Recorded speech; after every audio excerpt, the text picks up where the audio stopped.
Hi friends, अभिमान academy एक बार फिर से आपका स्वागत है। काउंसलिंग के समय प्रस्तुत किए जाने वाले अभिलेखों की सूची इस क्रम में लगाएं। इसका अर्थ सीधा सीधा ये है कि आपने जो भर्ती देखनी है उसमें आपको डॉक्यूमेंट इसी क्रम से लगाने हैं, आपको फाइल बना लेनी है और इसमें कोई भी आपको व्यवधान बीच में नहीं छोड़ना है। सबसे पहले आपको जांच प्रपत्र जो कि ऊपर आपको काउंसलिंग के समय मिलेगा, वहीं पर वो डॉक्यूमेंट आपको लेकर अपनी फाइल में सबसे ऊपर लगा लेना है। वो आपको काउंसलिंग के समय दे दिया जाएगा, जांच प्रपत्र। उसके बाद शपथ पत्र जो कि आपको नोटरी करवाना है, वो आप शपथ पत्र दूसरे नंबर पर लगा देंगे। यदि आपके किसी वजह से कोई भूलवश, त्रुटिवश या कोई भी मिस्टेक हो गई है तो उसके लिए आप स्वयं जिम्मेदार होंगे। शपथ पत्र पर लिखा जाता है मेरा नाम ये, सन ऑफ ये, ग्राम पता ये, और बेसिक शिक्षा अपर सचिव के लिए लिखा जाता है वो। और उसमें लिखा जाता है कि आपके द्वारा दिए गए सभी चीज़ें सत्य हैं और यदि उनमें कोई गलती पाई गई तो आपके खिलाफ वैधानिक कार्रवाई की जाए। इस तरह का शपथ पत्र होता है कि मैं जितने भी सूचनाएं दे रहा हूं वो सब सत्य हैं। इस तरह का शपथ पत्र होता है ये दूसरे नंबर पर लगेगा। तीसरे नंबर पर जब आपने 69,000 शिक्षा भर्ती का ऑनलाइन आवेदन किया था तो उस समय ऑनलाइन आवेदन का एक ऑनलाइन प्रिंट होगा आपके पास, वो तीसरे नंबर पर आपको लगाना है। ऑनलाइन आवेदन प्रपत्र। ऑनलाइन आवेदन प्रपत्र से यहाँ पर अर्थ ये है कि ऑनलाइन का जो प्रिंट होगा आपके पास, अगर नहीं है तो साइट पर जाकर आप उसको निकाल लें अपना रजिस्ट्रेशन नंबर डालकर, वो निकल जाएगा अभी भी। पॉइंट पर आपको हाई स्कूल का 10वीं का मार्कशीट और 10वीं की सनद लगानी है छठे नंबर पर। 7वें नंबर पर इंटर की मार्कशीट, 8वें नंबर पर इंटर की सनद, 9वें नंबर पर ग्रेजुएशन की मार्कशीट और 10वें नंबर पर स्नातक का प्रमाण पत्र मतलब डिग्री।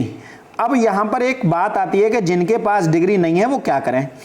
तो 6 प्रोविजनल डिग्री बनवा लें आप।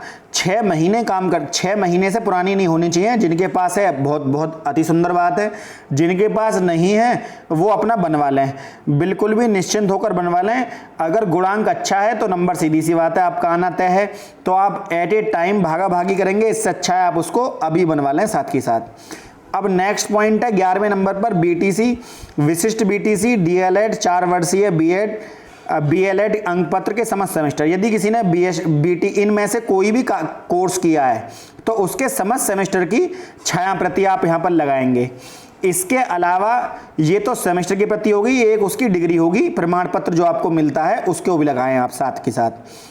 अच्छा, जैसे कि आपने मान लीजिए बीएड करी, तो जब आपने बीएड करी है तो आप बीएड के साथ साथ बीएड की डिग्री भी लगाएंगे। अगर नहीं है तो प्रोविजनल बनवा लें। 13 पॉइंट जो आता है यहाँ पर यूपी टेट और सी टेट का प्रमाण पत्र, जो आप या तो आपने यूपी टेट पास किया होगा या फिर आपने सी टेट पास किया होगा। इन दोनों में से जो भी आपने टेट का सेंट्रल यूपी लेवल पर या सेंट्रल लेवल पर जो भी आपने टेट का एग्जाम पास किया है उसकी प्रति आप यहाँ लगाएंगे। अब जाति प्रमाण पत्र की बात आती है। जनरल वाले छात्र भी कमेंट कर रहे थे सर क्या हमारी जाति लगेगी, तो जाति बन जाती है, बहुत बड़ी बात नहीं है, जाति कोई भी बनवा सकता है। लेकिन यहाँ पर जो विशेष तौर पर आरक्षण लिए हुए हैं ओबीसी, एससी या किसी भी प्रकार का और जातिगत यदि आरक्षण है तो वो जातिगत आरक्षण के अंतर्गत अपना वो जरूर ले जाएं। जनरल वाले का एक बार को चल जाएगा क्योंकि उसे जाति से कोई आरक्षण नहीं मिलता, लेकिन ओबीसी और एससी को जाति प्रमाण पत्र ले जाना अति अनिवार्य है। अब यहां पर आती है मूल निवास की 15 नंबर। मूल निवास में आपको क्या करना है, जो 6 महीने से ये उस पर डेट लिखी रहती है। पहली बात तो अब ऑनलाइन मूल निवास बनते हैं और उस मूल निवास पर आप डेट देख लें कि वो कब तक वैलिड है। उस पर वैलिडिटी डेट होगी कि ये इस डेट तक काम करेगा या 3 साल तक वैध है, तो उस ऑनलाइन वाले को लेकर जाएं जो ऑनलाइन चढ़ा हुआ हो, क्योंकि उस पर एक आईडी नंबर होता है। उस आईडी नंबर को वो डालकर देखेंगे, यदि आपका नाम खुलता है तो वो वैध माना जाएगा। अन्यथा हाथ से बना हुआ या इस और किसी तरह का आपके पास मूल निवास प्रमाण पत्र है तो वो मान्य नहीं है। अब आता है 16 पॉइंट पर विशेष आरक्षण का प्रमाण पत्र। यदि कोई दृष्टि बाधित, श्रवण बाधित, चलन क्रिया या भूतपूर्व सैनिक या स्वतंत्रता सैनिक है तो उसका प्रमाण पत्र यदि उसने छूट ली है तो उसको साथ में लेकर जाए, वरना उसको नहीं मिलेगा। अन्य कोई दस्तावेज आपके साथ है तो वो 17 पॉइंट पर आप लगा दें। आप इसको स्क्रीनशॉट ले लें इस तरह का, और आप इसको ध्यान रखें कि आपको ये इस चीज़ें लगानी है। आप इसका एक स्क्रीनशॉट ले लें और अभिमान एकेडमी आप याद रखें, सबसे पहले आपको ये इन चीज़ों को लेकर आता है आपके समक्ष। उपरोक्त समस्त अभिलेख चयन कवर फाइल के मूल रूप से उक्त क्रम के अनुसार लगे हुए लिए जाएं। एक चयन कवर फाइल ले लें जिसके अंदर आपको इनको रखना है। समस्त अभिलेखों की स्वयं प्रमाणित छाया प्रति इसी क्रम में 2 पत्रावली में फाइल कवर में ली जाएंगी। जांच प्रवृत्त नवीन फोटो मूल रूप से लगाएं। कुल मिलाकर आपको इसके 2 सेट बनाने हैं, चयन कवर में उनको रख लेना है और आपको दोनों फाइल बिल्कुल सजा के तरीके से, क्योंकि नौकरी की बात है तो आप उम्मीद है कोई गलती करने वाले नहीं हैं, और नए फोटो आपके खिंचे हुए हों और सभी फोटो बार बार फोटो आप ना बदलें। आवेदन करते समय फोटो लिए गए हैं, यदि उनकी छाया प्रति आपके पास है तो बहुत अच्छी बात है।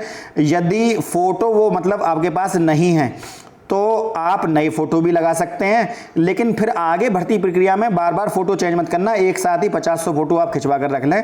नियुक्ति प्रक्रिया में आगे तक ये फोटो मिलाने में दिक्कत नहीं आती है। बार बार फोटो चेंज करते हैं तो आदमी का चेहरा बदल जाता है। अब बात कर लेते हैं इनके अलावा कुछ लगभग 7 से 8 हज़ार छात्रों ने फॉर्म नहीं भरा, उनके बारे में। सब 1,36,621 अभ्यर्थियों ने आवेदन किया। शिक्षक भर्ती की लिखित परीक्षा में 1,40,060 पास हुए, तो कुल मिलाकर 9,439 ने फॉर्म ही नहीं भरा। या तो ये कह लो कि ये इनको संशोधन के लिए मौका मिलना था पर इनको संशोधन के लिए मौका नहीं मिला, या दूसरा पॉइंट ये हो सकता है कि सेमेस्टर में या अंकों में कहीं ना कहीं गुणांक कम है, इसलिए जानबूझकर फॉर्म अप्लाई नहीं करा कि इतने गुणांक पर नंबर नहीं आएगा। या ये कह सकते हैं कि मिस्टेक हो गई, डॉक्यूमेंट में कोई कमी है, इनवैलिड रिजल्ट था इनका, ये फॉर्म नहीं भर पाए। तो किसी ना किसी कारण से 9,439 बच्चे भर्ती प्रक्रिया से बाहर हो चुके हैं और इन्हें संशोधन का या तो मौका नहीं दिया गया, या इन्हीं के छात्रों के प्रपत्रों में कोई कमी थी, या डॉक्यूमेंट के वैलिड नहीं थे, तो डर के मारे पहले ही बाहर निकल गए। क्योंकि ये बात तय है कि भर्ती के बाद भी यदि जालसाजी पाई गई तो आपके खिलाफ कानूनी कार्रवाई की जाएगी। तो किसी ना किसी कारण से हो सकता है, हम ये नहीं कहेंगे कि कोई जालसाजी हो सकता है, कुछ ऐसे भी छात्र हैं जिन्हें मोबाइल OTP या कोई अन्य समस्या भी हो सकती है जिसकी वजह से बच्चे फॉर्म नहीं भर पाए, पर इनमें सभी तरह के छात्र यहां पर शामिल होंगे। अब नेक्स्ट पॉइंट पर बात कर लेते हैं कि 69,000 शिक्षक भर्ती में काउंसलिंग हेतु जिलों के आवागमन के लिए दिशा निर्देश जारी किया गया है। 69,000 शिक्षक भर्ती में काउंसलिंग के लिए जिलों में आवागमन के लिए निर्देश जारी। राज्य मुख्यालय 69,000 शिक्षक भर्ती के लिए काउंसलिंग 3 से 6 जून के बीच होगी। अभ्यर्थियों के एक दूसरे जिले में जाने में परेशानी हो, इसके लिए आदेश जारी किया गया है। बेसिक शिक्षा विभाग की अपर मुख्य सचिव रेणुका कुमार ने आदेश जारी कर कहा है कि 31 मई तक चयनित अभ्यर्थियों की सूची वेबसाइट पर आ जाएगी। 31 मई तक आपके सामने चयनित अभ्यर्थियों की सूची आ जाएगी। लॉकडाउन के चलते अभ्यर्थियों को काउंसलिंग के लिए यात्रा करनी पड़ेगी। इसमें भाग लेने के लिए अन्य प्रमाण पत्रों के अलावा उनके पास 4 तरह के अभिलेख होंगे, जैसे शिक्षक भर्ती की परीक्षा, वेब शिक्षक भर्ती की जो सुपर टेट का आपने एग्जाम दिया था, ये आपका एक तरह से पास है। मतलब पास का मतलब है कोई, जब आप लॉकडाउन के समय में यात्रा करेंगे तो कोई भी पुलिस वाला आपको हाथ देकर रोकेगा आप कहाँ जा रहे हैं, तो आपके पास ये 4 डॉक्यूमेंट होने जरूरी हैं।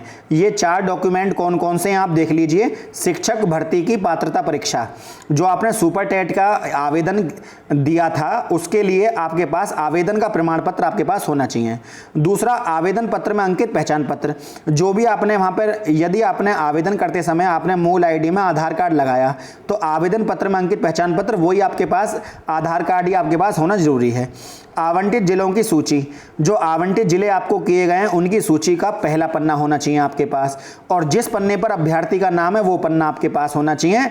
आप पुलिस वाले को दिखा देना, बेहिचक आपको जाने देंगे, क्योंकि उनके पास पहले से ही लेटर जारी हो चुका है कि 69,000 शिक्षक भर्ती के अभ्यर्थी को ना रोका जाए, क्योंकि वो नियुक्ति लेने के लिए वहां पर जा रहा है। अब काउंसलिंग की तैयारी की जा रही है और शिक्षक भर्ती की मेरिट 31 मई को जारी हो सकती है। माना जा रहा है कि भर्ती छोड़ने वालों में से अभ्यर्थी शामिल हैं जो 68,500 में शैक्षिक भर्ती में नौकरी पा चुके थे, लेकिन बेहतर जिला पाने की कोशिश में उसमें भी शामिल हुए। 68,500 की शिक्षक भर्ती में 2018 में हुई थी और कई चक्रों में भर्ती और गड़बड़ियां होने के कारण मेरिट वाले अभ्यर्थी मनचाहे जिलों से वंचित रह गए। अच्छे मेरिट वाले बच्चे थे लेकिन फिर भी उन्हें मनचाहे जिले नहीं मिले, और कम मेरिट वालों को उनके मनचाहे जिले मिल गए। ऐसे अभ्यर्थियों ने इसकी परीक्षा भी दी थी, लेकिन समकक्ष पद NOC ना मिलने, उन्हें NOC नहीं मिली। काम की बात यह है, मतलब यदि उन्हें नो ऑब्जेक्शन सर्टिफिकेट, NOC मतलब नो ऑब्जेक्शन सर्टिफिकेट, अब उन्हें एक ही विभाग है बेसिक शिक्षा। अब वो पीएनपी ने उन्हें एनओसी नहीं दी तो वो भर्ती प्रक्रिया में दोबारा ज्वाइनिंग नहीं ले पाएंगे, क्योंकि एक बार नौकरी मिलनी मुश्किल है, दो बार, एक बार ज्वाइनिंग वहां से एनओसी मिलती तभी इसमें शामिल लेते। दो बार से अभिप्राय यहां पर ये है, यदि आपकी पहली नौकरी लगी हुई है, जब तक आप वहां से त्यागपत्र देकर इधर नहीं आते हैं तब तक आप इस भर्ती प्रक्रिया में शामिल नहीं होंगे। तो ऐसा कैसे हो सकता है कि बेसिक शिक्षा बोर्ड को कोई ऑब्जेक्शन ना हो? ऑब्जेक्शन तो होगा, और गवर्नमेंट ये कहेगी जब इसी पे ग्रेड पर ये नौकरी है, इसी पे ग्रेड पर ये नौकरी है, तो हम तुम्हें इधर क्यों भेजें? गवर्नमेंट एनओसी जब ही देती है जब हाई पे ग्रेड पर आपको नौकरी मिलती है। तो बेसिक शिक्षा बोर्ड ने इससे मना कर दिया, तो ये इधर नहीं आ पाई। अब कुल मिलाकर बात यह है कि ये विद्यार्थी अब इस परीक्षा में हिस्सा नहीं ले पाएंगे। कारण ये भी है इसका, क्योंकि बहुत सारे बच्चे किसी ना किसी कारण से, अभी और भी बच्चे बाहर निकलने वाले हैं। वो इसलिए निकलेंगे कि जब वो डॉक्यूमेंटों को, लगभग 28 मेंबर्स की एक टीम बनाई गई है, जब ये 28 मेंबर्स की टीम, 28 मेंबर्स, जब 28 मेंबरों की टीम आपके डॉक्यूमेंट को जांचेगी, तो सीधी सी बात है कि 16-17 डॉक्यूमेंट 28 आदमी जांचेंगे, तो उसमें कुछ ना कुछ तो वो देखेंगे कि आपने क्या भरा है फॉर्म में। यदि कोई मिस्टेक पाई गई तो आपको बाहर का रास्ता दिखा दिया जाएगा। उसके बाद क्या प्रक्रिया होगी कि 69,000 शिक्षक भर्तियों को, पहले 69,000 को फर्स्ट काउंसलिंग में बुलाया जाएगा। 69,000 में से जिनके भी डॉक्यूमेंट में कमी निकलेगी, जैसे कि मान लीजिए 8,000 बच्चों के डॉक्यूमेंट में कमी निकली 69,000 में से, फिर 8,000 बच्चों के लिए दोबारा सेकंड काउंसलिंग होगी। सेकंड काउंसलिंग उसी स्थिति में होगी जब फर्स्ट काउंसलिंग से कुछ पद रिक्त रह जाएंगे। 69,000 बच्चों में से जिनके डॉक्यूमेंट सही नहीं होंगे, गलत पाए जाएंगे या जांच में पूर्ण नहीं होंगे, तो फिर सेकंड काउंसलिंग की बारी आएगी। और फिर सेकंड काउंसलिंग में मान लीजिए 10,000 सीट खाली रहेगी फर्स्ट काउंसलिंग में, वो बच्चे अपने डॉक्यूमेंट जांच नहीं करवा पाए। फिर 10,000 में से मान लीजिए 2,000 बच्चे के डॉक्यूमेंट फिर गलत निकल आए, तो फिर ऐसी काउंसलिंग तब तक चलती रहेगी जब तक 69,000 पद पूरे ना भर जाए।